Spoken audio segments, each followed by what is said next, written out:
ಬೆಂಗಳೂರಿನಲ್ಲಿ ನಡೆದ ರಾಜ್ಯ ಮಟ್ಟದ ಸಮಾಲೋಚನಾ ಸಭೆ. ಯುವ ಜನರಲ್ಲಿ ಹೆಚ್ಚುತ್ತಿರುವ ಮಾದಕ ದ್ರವ್ಯ ವ್ಯಸನದ ವಿರುದ್ಧ ಒಗ್ಗೂಡಿ ಹೋರಾಡಲು ಕರೆ. ಕರ್ನಾಟಕದಲ್ಲಿ ಹೆಚ್ಚುತ್ತಿರುವ ಮಾದಕ ದ್ರವ್ಯ ವ್ಯಸನದ ಬಿಕ್ಕಟ್ಟನ್ನು ಎದುರಿಸುವ ನಿಟ್ಟಿನಲ್ಲಿ ಕೈಗೊಳ್ಳಲಾದ ಪ್ರಮುಖ ರಾಜ್ಯ ಮಟ್ಟದ ಉಪಕ್ರಮದೊಂದಿಗೆ ನಾವು ಇಂದಿನ ವರದಿಯನ್ನು ಆರಂಭಿಸುತ್ತಿದ್ದೇವೆ.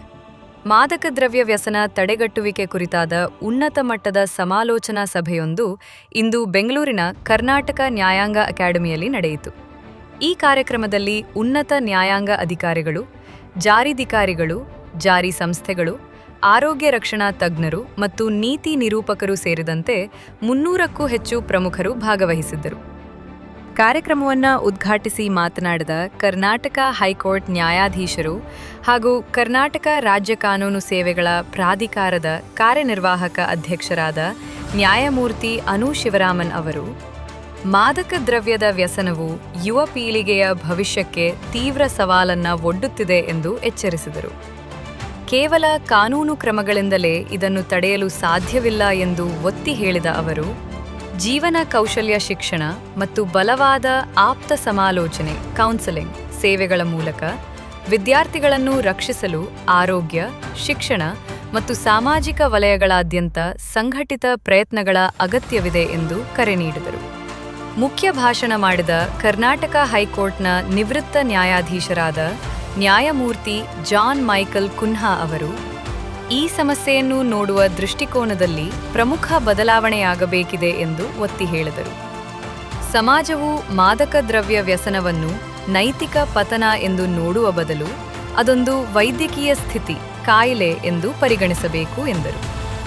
ಮೊದಲ ಬಾರಿಗೆ ಮಾದಕ ದ್ರವ್ಯ ಬಳಸುವವರ ವಯಸ್ಸು ದಿನೇ ದಿನೇ ಕಡಿಮೆಯಾಗುತ್ತಿರುವುದರ ಬಗ್ಗೆ ತೀವ್ರ ಕಳವಳ ವ್ಯಕ್ತಪಡಿಸಿದ ನ್ಯಾಯಮೂರ್ತಿ ಕುನ್ಹಾ ಅವರು, ಈ ಪಿಡುಗು ಶಾಲೆ ಮತ್ತು ಕಾಲೇಜುಗಳಲ್ಲಿ ಎಷ್ಟು ವೇಗವಾಗಿ ಹರಡುತ್ತಿದೆ ಎಂಬುದನ್ನು ಎತ್ತಿ ತೋರಿಸಿದರು.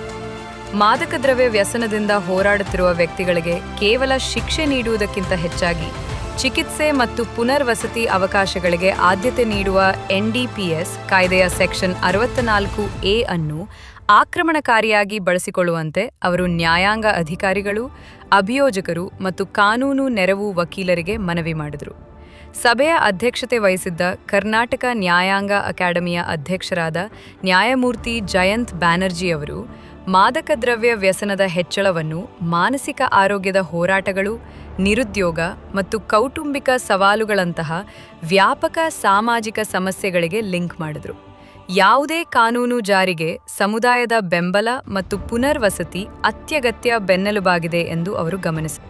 ಶೈಕ್ಷಣಿಕ ಸಂಸ್ಥೆಗಳಲ್ಲಿ ನಿರಂತರ ಜಾಗೃತಿ ಅಭಿಯಾನಗಳನ್ನು ನಡೆಸಬೇಕೆಂಬ ಬಲವಾದ ಶಿಫಾರಸಿನೊಂದಿಗೆ ಸಮಾಲೋಚನಾ ಸಭೆಯು ಮುಕ್ತಾಯಗೊಂಡಿತು. ಕಾರ್ಯಕ್ರಮದಲ್ಲಿದ್ದ ತಜ್ಞರು ಮತ್ತು ಹಿರಿಯ ಅಧಿಕಾರಿಗಳು ಪೋಷಕರು ಮತ್ತು ಶಿಕ್ಷಕರಿಗೆ ಪ್ರಮುಖ ಎಚ್ಚರಿಕೆಯೊಂದನ್ನು ನೀಡಿದರು. ದುರ್ಬಲ ಯುವಜನರ ಮೇಲೆ ಡಿಜಿಟಲ್ ಮೀಡಿಯಾ ಮತ್ತು ಸಾಮಾಜಿಕ ಜಾಲತಾಣಗಳ ಸೋಷಿಯಲ್ ಮೀಡಿಯಾ ಬೆಳೆಯುತ್ತಿರುವ ಪ್ರಭಾವದ ಬಗ್ಗೆ ತೀವ್ರ ಜಾಗರೂಕರಾಗಿರಬೇಕು ಎಂದು ಅವರು ಒತ್ತಾಯಿಸಿದರು. ಕರ್ನಾಟಕದಲ್ಲಿ ಮಾದಕ ದ್ರವ್ಯ ವ್ಯಸನದ ವಿರುದ್ಧದ ಹೋರಾಟಕ್ಕೆ ಕೈಜೋಡಿಸಿ ನಮ್ಮ ಯುವ ಪೀಳಿಗೆಯ ಭವಿಷ್ಯಕ್ಕೆ ಮಾದಕ ದ್ರವ್ಯ ವ್ಯಸನದ ಬೆಳೆಯುತ್ತಿರುವ ಪಿರುಗಿನಿಂದ ಆಪತ್ತು ಎದುರಾಗಿದೆ. ಶಾಲಾ ವಯಸ್ಸಿನ ಸಣ್ಣ ಮಕ್ಕಳು ಸಹ ಇದಕ್ಕೆ ಬಲಿಯಾಗುತ್ತಿದ್ದಾರೆ. ಆದರೆ ಕಾನೂನು ಜಾರಿ ಸಂಸ್ಥೆಗಳು ಮತ್ತು ನ್ಯಾಯಾಲಯಗಳು ಈ ಹೋರಾಟವನ್ನು ಏಕಾಂಗಿಯಾಗಿ ಮಾಡಲು ಸಾಧ್ಯವಿಲ್ಲ.